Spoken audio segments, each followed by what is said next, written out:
This video is part 2, looking at the human alimentary canal. Particularly looks what happens in the small intestine. So it looks at some of the pancreatic juices, the effect of bile, as well as the absorption and the villi that are adapted for this absorption. So the pancreas is one of the key enzyme-producing organs in the digestive system, and it produces pancreatic amylase, it produces trypsin, it produces lipase. Now, pancreatic amylase digests starch into maltose. Trypsin, a bit like pepsin in the last video, digests protein into peptides, so into irregular chunks depending on the sequence. And lipase digests lipids into fatty acids and glycerol.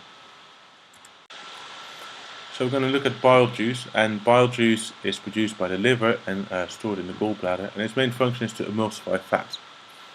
The fats are insoluble in water, so they form larger droplets and clumps, which have a low surface area to volume ratio. So it will take a long time for the lipase to digest these droplets.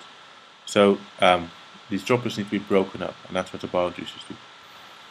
So the bile is secreted into the duodenum, and the bile salts the emulsifying salts are these blue diamonds. They combine together, and you end up with smaller droplets surrounded by these bile salts, and this greatly increases the surface area for lipase to work on. So lipase can digest the fat, and it doesn't pass through the system undigested, and your body gets all the use out of it that it wants. And then once everything is digested, you end up in the small intestine and the villus. And the villus is a structure in the small intestine that is finger-like projections that vastly increase the surface area of the small intestine.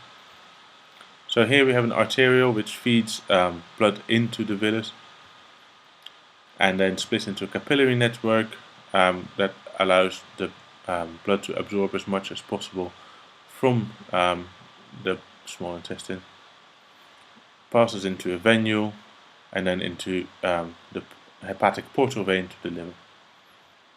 The lacteal is part of the lymphatic system, and it absorbs the fatty acids and the glycerol and reconstitutes it into lipids, and the lipids pass into the lymphatic system and pass into